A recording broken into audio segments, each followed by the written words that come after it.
Day two of Democrats' opening arguments will soon get underway in President Trump's Senate impeachment trial.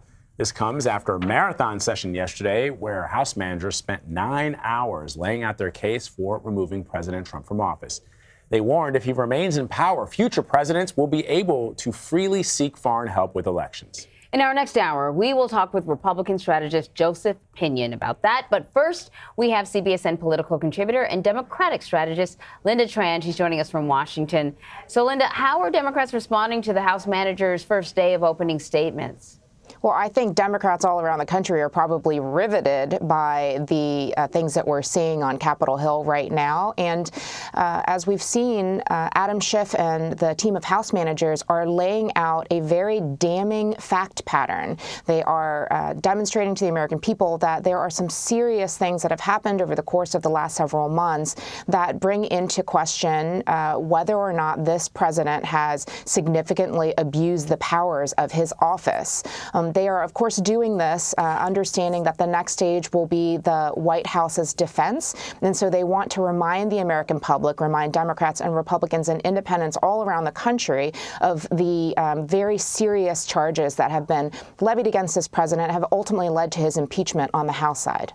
So, Lynda, as you know, the House managers went into significant detail in making their case before the Senate. Senator Blumenthal, Richard Blumenthal, described it as one of the most powerful court appearances he's seen. But you may have heard the last discussion that we had with a reporter from South Carolina who covers state politics. I wonder if there's a risk that such level of detail could turn off members of the public, because she said that when you talk to most people in South Carolina, even if you're a Democrat and you don't support President Trump or you don't like President Trump, you see this as a political exercise and people are going to make their voices heard at the ballot box.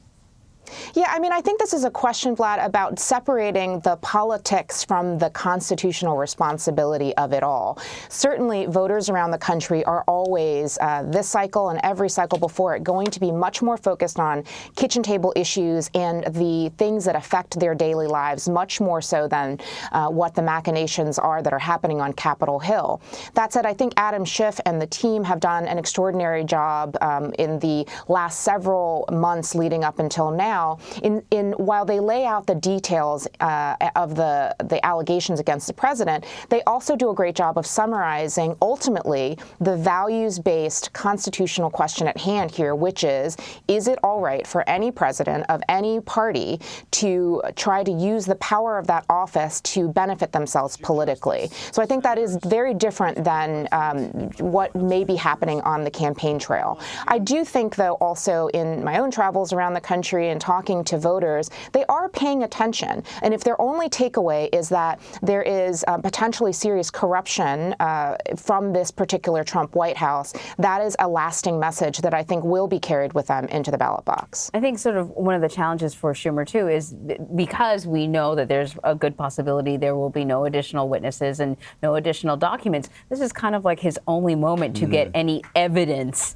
officially in the process. So, you know, I think Nancy Cordes described it as granular, right? You know, and this is sort of, so we are hearing a lot of the stuff that we've heard already. And in fact, that's the criticism that a lot of the Republicans said when they left the Senate chambers. They were like, what is it? You know, we've gone through this already. So what are Democrats doing to counteract that?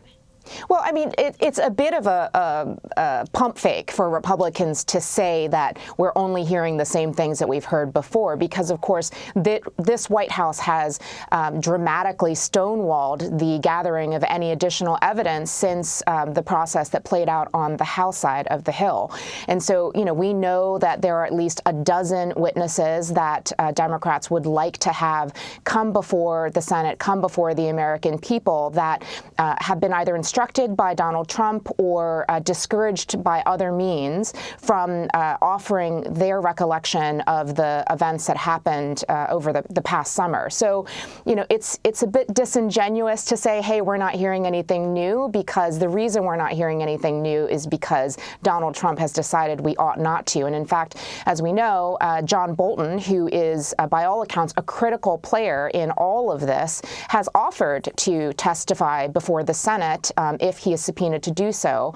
But the question remains whether or not the Senate will vote to bring additional people into the room to shed more light on what exactly happened. Lynda, I wonder if what your internal polling shows about how Americans are reacting to what they're seeing play out on the Hill. In other words, Brad Parscale, the President Trump's campaign manager, was here yesterday, and he says that the campaign is raising money off of this, that they are actually galvanizing their supporters. And I wonder, given that the president constantly says that this is unfair, that, no president has been treated the way that he has in history, that does galvanize his supporters. And for people who may be undecided, more importantly, they perhaps see it as unfair.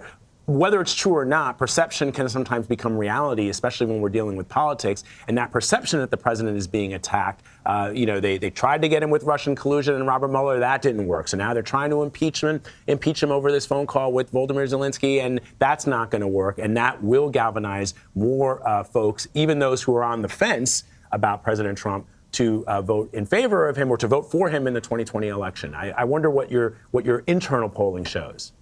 Well, I think the reality, Vlad, is that the people on the left and the people on the right are entrenched, and they are just retreating further and further into their corners. And while the president's campaign has been able to raise money, there's no doubt that the Democrats have also been able to raise money as the impeachment proceedings have continued to play out in the public arena.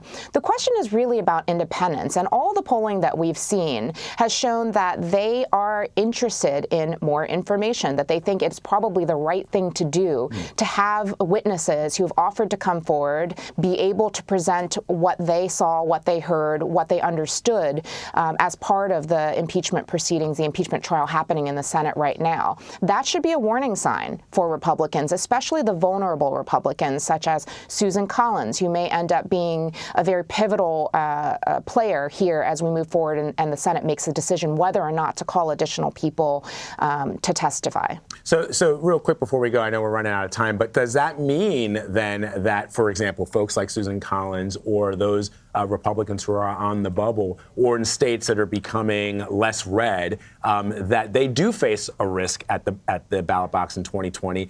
And I know this is a crazy question, but could that mean, regardless of what happens with President Trump, that the Senate flips? Well, I do think that it's critically important what happens over the next few days, and people like Susan Collins are certainly paying attention to the dynamics of this. And I think that what they're hoping to do is to demonstrate that they were willing to be reasonable, that they were willing to be rational about all this, regardless of whether or not they ultimately vote in the direction of additional witnesses. The question of whether or not the Senate will flip, I think, is a tough one. I think that the electoral math is still very, very difficult for Democrats, but never say never. 2020 could be another wave election, and then we'll see. All right. So great to have you, Lynda. Thank you.